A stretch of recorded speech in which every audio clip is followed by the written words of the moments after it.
Hello and welcome to Inside and Out with Patricia Stark. I am Patricia Stark, joined by my co-pilot Lynn Cimetti. Good morning, Lynn. Good morning, Patricia, and all our listeners. Today we are going to be talking about confident job interview skills. In addition to the public speaking training that Patricia Stark Communications does and the media training for folks who have to go in front of the camera, a large part of our work also helps folks who are going to be on the job market and going into job interviews that could be a little nerve-wracking. So today we're going to talk about some ways that you can not only master job interview skills, but go in with the right mindset to feel that you're going to just do an amazing job on the next job interview. So if you're on the market for a job or you know somebody that is, this show is for you. We're going to be taking your calls and emails. Our live call-in number is 362-0013, or you could also email us with some questions at patricia@patriciastark.com. So let's say that you've landed a job interview or you're planning to start that interview process soon. So most folks get really stressed out about the interview process. We feel like we're being judged, observed, analyzed, and compared to others, and yes, we are. So how do we deal with all of that confidently? The first thing that's important is to understand that everyone goes through this at some point, and most people feel exactly the same way that you do in this situation. But there are a lot of things that you can do that will give you a sense of control over the situation and reassuring knowledge that you are absolutely putting your best foot forward. So here's what you can do to prepare yourself for a more confident interview. Number one, remind yourself that if you've been called in for an interview, this means that they're interested in you. They want to meet you because something about you or your experience made them feel that you might be a good candidate for the job. And remember that being nervous is actually a good thing. So often people get nervous about being nervous. If you walk into an interview without any nervous energy, you're going to come across pretty much like a dud. We need that nervous energy to get our juices flowing. And I have mentioned at other times that I had the great fortune to interview the legendary actress Helen Hayes when I worked as a reporter years ago at a station. And she told me that butterflies were a good thing, that it was our job to make them fly in formation. And she went on to say that when the day comes that she's no longer nervous, she knows that she'd be finished. So we have to change that label of nervous energy to excited energy, excited for the opportunity. Now, your competition that doesn't have this energy going into the interview may be viewed as flat or unenthusiastic about the opportunity. So if you happen to see people coming in and out of interviews while you're going in and they look calm and cool, that doesn't necessarily mean that it's a good thing. Number three, do your homework. Find out everything that you can about the company before the interview. These days, it is so easy to get background information that we never had at our fingertips before. You can study their website. I would Google the company and the industry. And don't get crazy trying to remember too much. Just get a general sense of who they are and what they do.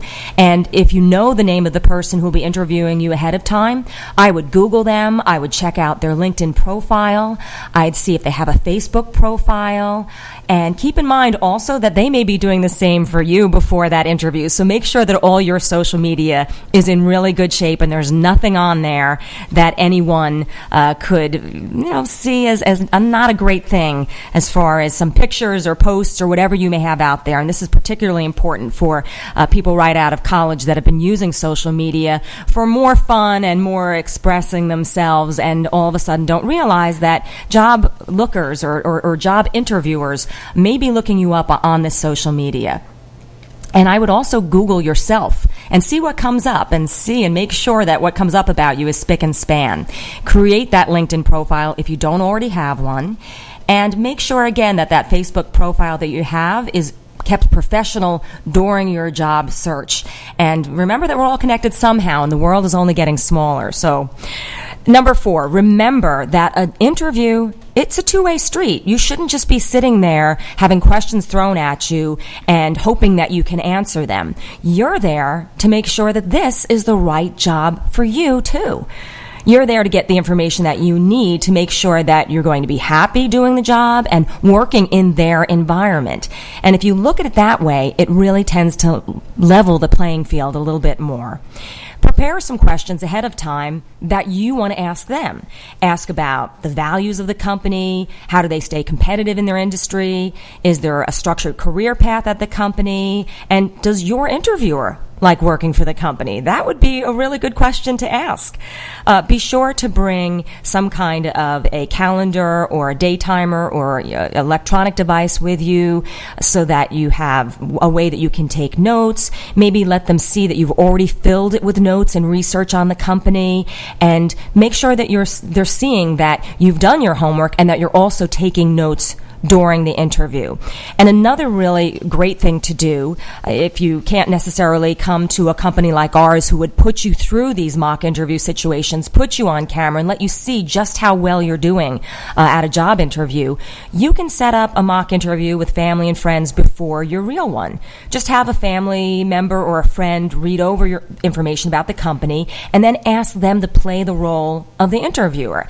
Ask them to throw out some good questions about, why would you want to work for the company, what your goals are, what you feel that you bring to the table. Ask them to kind of hit you with what are your strengths and weaknesses. And you can even Google typical human resource and hiring manager questions to get some information so that they could throw those questions at you as well. So it's not the first time when you go into the actual interview. And doing these mock interviews ahead of time will make you feel so much more comfortable and prepared for the real thing, because you'll feel like someone threw every kind of scenario at you as much as possible, and it really just gets you in that mode of interviewing, in that mode of feeling like you have that rhythm of being asked questions, having that give and take, and then formulating some of your own questions and getting in that mode before you actually put yourself in that position. Patricia, we have a couple of emails here. There's actually quite a few, and there's one here from Alexa from Congers, who asks, what do I do on the day of the interview if I don't feel like I'm comfortable in my own skin? It's just like a bad day, and this is the last thing I feel like doing. And another one that's kind of similar that you could kind of address too is, how can I get myself into a more confident frame of mind right before walking into an interview? Yeah. And Alexa, you bring up a really good point. We all have good days and bad days, and that could land on an important interview day, and we can't control that. So what do we do on that day when we don't feel comfortable in our own skin, when we're just like a fish out of water, not feeling strong, not feeling like we're on our AAA game? You really have to do some mind work here before you go into that interview. You have to say to yourself, look, it might be a bad day, but I have to find a way to muster it up for half an hour of the day. After that, you can get in your PJs and eat bonbons and watch your favorite soap opera or whatever it is.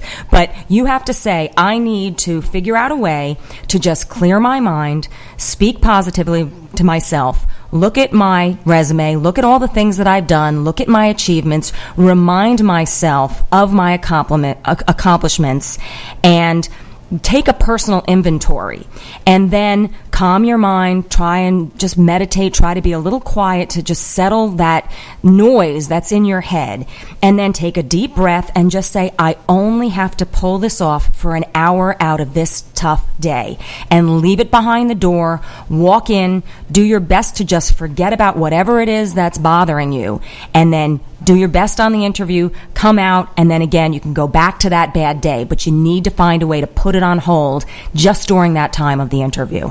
And I would probably think that if you are able to do that and muster yourself up to be confident, when you walk out that door, your bad day will probably be over. Right. You'll probably be feeling really good about yourself. That's probably a very good point, because so many times when we're having a bad day, it becomes a downward spiral, and we attract more negative things to think about because we're in the negative mindset. So that's why that personal inventory right beforehand is so important. And during your job search, or if you think you may be wanting to look for another job in the future, try to make sure that you're collecting positive letters and emails that people have sent you of of times that you've done a good job. Write down achievements that you've made, even if they're small, throughout your career and throughout work, and create a whole list. Many times we never put this all down on paper. We'll put stuff on a resume and maybe a cover letter, but I mean really get in the nitty-gritty, collect things that people have said about you, collect every single thing that you think that you can, and when you lay it all down on paper, you will be shocked most of the time because we just don't take that kind of inventory. And if you can look to that almost and keep that on an index card, I like to call it a confidence credit card. When you run out of that steam, when you need to get a little confidence cash in your account, you can look at that confident credit card that you've created, that index card, whatever it is, with all of those positives, all of those achievements. You look at that right before a situation. Even if you're not having a bad day, that's going to help you to look at that prior to that. Absolutely. Here's another one, which I would think this is a very difficult situation to be in. This is from Stephen from Haverstraw. What do I do if the interviewer is a pickle puss? Say that fast 10 times, Lynn. or a poker face. And you think about that. Sometimes people are so hard-edged when they are interviewing you, and it makes it so much more difficult. Right. Well, Stephen, you are a man after my own heart, a kindred spirit, because I refer to pickle pusses and poker faces all the time when I give speeches, and I'm actually have a chapter in a book that I'm writing about this with dealing with confidence and people that are a little rough around the edges like this. And a couple of lessons that I've learned throughout my career is that people with pickle pusses and poker faces sometimes don't even realize they have pickle pusses and poker faces. And I mean this by one time I was giving a speech to a large group. I think it was even a training course. And there was a girl in the front row that was looking at me like she wanted to beat the heck out of me the entire time I was standing up there in front of the room. And I'm thinking, oh boy, she's unhappy. She's wishing she wasn't here. She's regretting that she spent the money on this or whatever it was. And the whole time I couldn't stop looking at her, but I tried to do justice for everybody else that was looking engaged and happy. And at the end of the class, guess who's the first person that came up to me at the end of the course and said, oh my gosh, that was the best thing. I learned so much. And I look at her, I go, are you kidding me? You look like you wanted to beat me up. She goes, oh, I've been told that that's my face when I'm really into something or I'm really concentrating. I'm like, you've been told this before. I think you might want to fix that. But that was a great lesson for me to share with people, whether it's in an interview or in a public speaking situation, that sometimes people's neutral face, or when they're very intensely considering you in an interview, they may look like they're all business or that they are just not cracking a smile. And I had another instance where I was in an interview situation where we kind of had to bounce around between different interviewers in a certain amount of time. It was almost like a speed dating type of interview setup. And this one woman was so stoic and staring at me and looking like she was just picking me apart and analyzing me and the way she questioned me. And lo and behold, I ended up getting the job. And she came up to me not long after and she said, I just wanted you to know the reason I was so hard on you is because you were my top contender and I wanted to make sure that you could cut the mustard. And I was like, wow, another good lesson learned. Absolutely. So don't take it personally and assume the best. Don't assume the worst. Maybe they're just dead serious, and that's how people look when they're considering you. So let me ask, do you try to, if somebody is that way, do you try to find a way to kind of not break them down, but I think don't waste your energy doing that, because you're going to be spinning your wheels, jumping through hoops, trying to entertain them and make them smile. And you're not going to do that if they really have a different mindset anyway. So I would say just be professional, be upbeat yourself. Don't let that influence you and make you feel like you have to mirror that. Just do what you would do that is right as far as explaining why you want to be there and what you think you bring to the party. And you should still stay upbeat and professional. Good. So let's get back to some more job interview advice. It's the day of the interview, or let's say it's leading up to the interview first. I don't want to get ahead of myself. And many people will go, oh, I don't want to hear this. But if you haven't been exercising, start now. anything. Just get moving again. Any form of exercise, including walking, is going to help rid stress. It's going to sharpen your thinking. It's been proven. It's going to make you feel both physically and mentally better. I would say that if you know a job interview is coming down the pipe a couple of weeks or a few days, start avoiding or limiting alcohol, limit caffeine.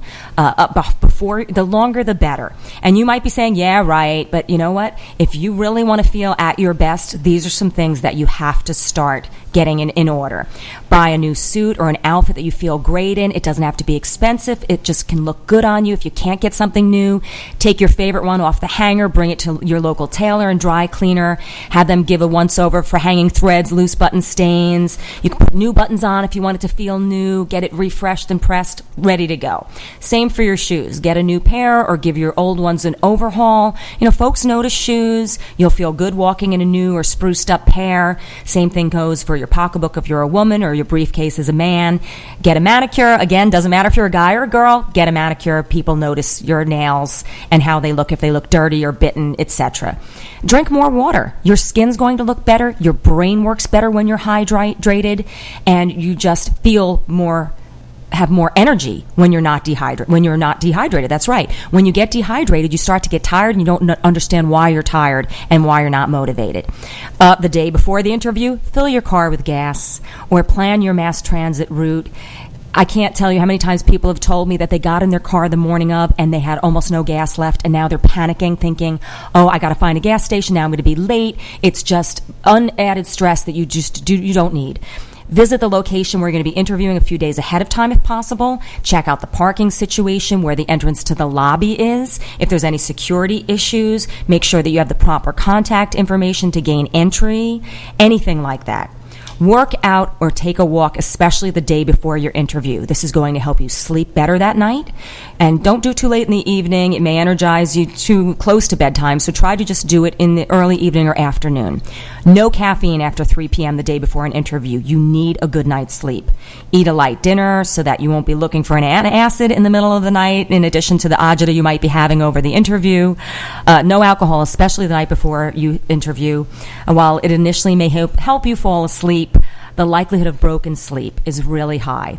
Alcohol induces a false sleep. If you wake up in the middle of the night, you really might have trouble falling off again. Try and go to bed early. Lay in bed and read something uplifting. Have all your homework for the interview done ahead of time. You don't want to cram the night before, because that's going to make, again, sleep hard. Reading something motivational or funny lets your mind unwind and helps those eyelids get heavy. I would drink some chamomile tea or warm milk if dairy doesn't bother you too much. These are both natural sleep inducers. If you find yourself lying in bed in a dark room with your eyes open, remember that your body is still getting rest when it's laying still, so don't put so much pressure on yourself to sleep. Just know that you are getting some rest there. If you can't turn your mind off because you're thinking about this interview, try and switch your thinking to other things, like looking forward to something else that's going to be happening in the future, a family vacation, seeing an old friend, a restaurant that you love, anything that you can do that there's no pressure attached, that just kind of gives you that mindset where you don't even realize that you're relaxing and you tend to fall asleep. And remember that no one else is in control of your thoughts. You really do have complete control over the thoughts that you allow your mind to entertain. And by the way, it is scientifically proven that our mind cannot focus on a positive thought and a negative thought simultaneously. So choose the positive ones, because it really is a choice. Sometimes it's a hard fight, but it is a choice, and we can do that. And these are things that you need to do right before that night when that interview is happening the next day. You do. You need to be prepared. We have some more emails here. So here's one, which is a good question. Peter from Northville. I don't know what to do with my hands or how to sit in an interview. What should I do to feel comfortable? This is such a common question, whether it's for public speakers, standing in front of the spotlight, standing in front of a room, sitting in front of an interviewer, and everyone says, I feel awkward, I don't know how to sit, I don't know where to put my hands, I'm not sure what to do. It's because you're focusing on yourself. You're hyper-focused on how you look, how you move, how someone is going to be looking at you. And what you really have to do is say to yourself, when I'm talking with my friends or just walking around in my normal everyday life or with my family or at work, do I ever really think about what I'm doing with my hands? Do I ever feel that awkward in my own body? And the answer is probably no, unless you feel like, again, the spotlight's on you or you're being judged. So you have to take a deep breath and say, I got to get the focus off myself. I don't want to get stuck in my own head, because that's when those things are going to happen. So you have to say, all right, let me take that focus and turn that energy into thinking about, all right, I'm here to learn about this job. I have questions. I want to focus on that interviewer. I want to make sure that they like working here. I want to take the spotlight off myself and ask them questions about themselves and the company. And that will start to help. But a good rule of thumb is don't get locked in any one position, because that kills your energy, and then you all of a sudden feel stuck and frozen and like you just can't move. So you don't want that to happen. So feel like you can pretty much do whatever you want. If you're sitting down for a minute and your hands are crossed, then mix it up, then put them on the table, and then move them around. Say to yourself, I need to have natural movement. If I'm not comfortable in the chair, I should be able to shift. I should be able to recross my legs or sit up straight and then lean back for a little while. If you break up the movement and let yourself have that freedom of movement, you, again, tend to not all of a sudden feel stiff and frozen, which in itself can cause a lot of stress, because then you feel like you can't move and you don't know what to do with yourself. I think I was always told, and this might be my mother that told me this, to sit at the end of your chair. You know, sit up straight and sit towards the end of your chair, because it makes you appear that you are more interested or anxious. Mm-hmm. And I would agree with that. And there are studies that have shown that when you see a group of people in a classroom, the people that are kind of leaning forward and on the edge of their seat are more engaged. But if it's a long interview and you want to sit back and just relax and think for a second, it's okay to do some of that back and forth. You don't want to, if it's a really deep seat and you fall back into it, you don't want to look like a schlub and get all wrinkly and look like you're entirely too relaxed like a sack of potatoes. Right. But you also want to say to yourself, I'm allowed to be comfortable in this situation. Right. So you can go back and forth. That's a good body language, too, that you are not so frightened, that you're confident in who you are and what you have to present. Right. Again, it's about trying to not get stuck in your own head and not be hyper-focused on what you look like, what you sound like, all those other things. Because, frankly, once you're in that interview, you cannot change anything you've done about your preparation. You can't change the suit that you chose to wear. You can't change your hair or your makeup if you're a woman. You can't do anything about any of these things anymore. So let it go. Forget about it. It's done. All that you need to focus on now is, how do I get engaged? How do I answer the questions thoughtfully? Pause. Don't feel like you have to blurt them right out. Think about them. Give your best answer. And then have some questions lined up so that you can put them in the spotlight a little bit and get questions answered that are important for your career and for your future goals. Yeah, that's a significant point. You must remember, and it's a hard thing to remember when you are nervous or looking so anxious to get a job, that you need to make sure it's the right job for you, even if you need one so badly. Which actually brings me to this question from Walter, which, with what's going on in our world and our economy, this is something I think a lot of people are facing. I'm an older employee in need of a job and going on interviews. I don't want to necessarily look younger, but I want to look current and fresh. How can I accomplish this? And that's a really good question, Walter. We actually had a client recently that was in the exact same situation, and when he came in, had these same questions. So what I recommended to him is start looking through some current magazines, whether it's GQ or Men's Health or some just more current magazines, to just see what's the style now, what's going on, what looks fresh, what looks current. You don't have to look like you're in your 20s or 30s if you're in your 40s or 50s, but you want to see, okay, is my tie really looking like 1980? So you want to just get a little bit up to date. Go into a store. Again, it doesn't have to be an expensive store. Ask the person that's there and say, what's just current and fresh right now, or what has longevity that is always in? What is classic that is always in? And then I would suggest that you probably want to get rid of some facial hair. If you have a mustache or a beard, most people, when they shave that, look a little younger. They look a little fresher. They look a little bit more awake. Again, that's a personal thing, and it really depends on what type of work you're going for. But I would say that absolutely, but some of these other things that we mentioned earlier, taking care of your health. getting good sleep, making sure that you're rested beforehand, limiting caffeine and alcohol, all of these things, staying hydrated, all of these things will contribute to you feeling that you're on your AAA game, that you're feeling your best that you can be, and exercising always makes people look and feel younger. So start digging your well before you're thirsty. And if you have that free time on your hands right now, rather than using it to regurgitate over and over about your situation and that, oh my gosh, I got to get this job, try to do these things and exercise and get yourself at your best. It's going to help you psychologically. It's going to help with any kind of depression or anxiety, and it's going to make you feel great when you walk into that interview. So we're getting close to our time here. So I just want to now tackle that morning of the day of your interview. What I would suggest is get up early. Give yourself plenty of extra time to have a smooth morning. Again, work out, go for a long walk, jump rope. It doesn't matter. Just get your heart rate up, get your blood flowing, get moving. This will absolutely help that stress level and sharpen your thinking skills. It will put some great color in your face as well. Eat breakfast. It's proven that kids who eat breakfast do better in school. If so, it's got to work the same for doing better on a job interview. Choose things like blueberries, whole grains, peanut butter, oatmeal, hard-boiled eggs, whatever's going to stick with you. And eat before you get dressed so you don't get anything on that great outfit that we had in shape. Skip the caffeine. One study conducted with spiders showed that these critters couldn't spin their intricate web patterns while on caffeine, and they were all disconnected and haphazard. So if this is physically impossible for you to do, though, just limit your intake to 1 cup in the morning. And watch out for dairy. Even if you're not lactose intolerant, it makes phlegm. Voiceover artists and performers don't use it. Have that big glass of water so you stay hydrated. Just don't down a whole bottle or glass right before you leave, because you don't want to have to go to the bathroom in an emergency the second you walk into that interview. Double check that you have everything you need in your briefcase or your purse. Make sure that you have a copy of your resume, even if they already have one.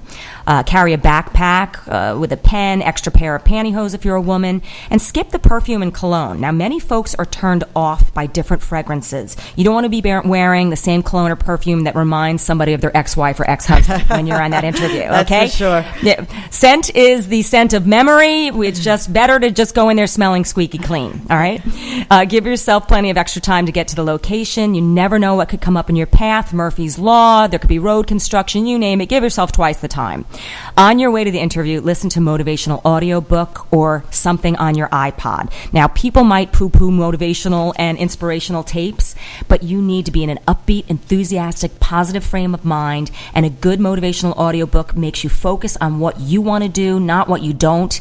It feeds your subconscious with the right stuff, and it really does make you get in a better frame of mind right before you go into that interview. And go into that interview with a firm handshake and a strong voice, and remember that you're on that interview because they wanted to meet you. And you're there, and make sure also that it's a two-way street, that you want to make sure it's right for you. I have to say one thing, and that is repeat what you just said: a firm handshake. And women, I'm sorry. Well, actually, men too, because I've had men shake my hand, and it feels like a dead fish. You have to have a firm handshake. I don't care who you are. That is just so important. It just really shows that you are present. Yeah. And that's something that I think. Yes, I agree. I agree really with you. And also, if you tend to be somebody who gets sweaty palms when you're nervous, that before you walk into that interview, rub them on your pants, put a little antibacterial lotion, something that has alcohol in it, and that will help also to make that not be so much of a problem. We have about 2 minutes left. I think you have another question? Pradeep from Closter. It looks, and this is a great question, it looks like I've got a third interview for a job, and they're going to be offering me the job very soon. I already have a vacation planned in July for a few days. How do I handle this? Tough one. Well, actually, my sister is in this position right now. She just took on a new job, and we've got something similar to that going on with a family trip. So now is the best time to bring it up. You're negotiating. Yes. They want you. This is the time to say, I just want to give you a heads up that I didn't know I was getting this job right now. And we have this family vacation. We have something that's already been paid for. It's already scheduled. I understand I might not be acquiring time for vacation time if I have to take it as a day with no pay or a couple of days. I understand, but I do have to go on this. And I wanted to give you a heads up as soon as possible. 9 out of 10 times when you do this as you're negotiating, as they want you, it's not going to be a problem. Absolutely. I actually was in that situation where I went on a job interview and they wanted to hire me. I said, well, I could be here for a week, but then I'm going away for 2 weeks on my honeymoon. Is that okay? That was cutting it close. Yeah. Wow. They were like, okay, that's okay. I was like, and then they really want you too, which makes you feel pretty good. That's absolutely right. Well, thank you so much for joining us on Inside and Out. Next week, we're going to be having a guest who's going to be talking about how health and wellness and fitness affects the way that you speak to yourself and the way that you communicate to the world. So please join us then. And we'll see you next time on Inside and Out with Patricia Stark. Make it a great day.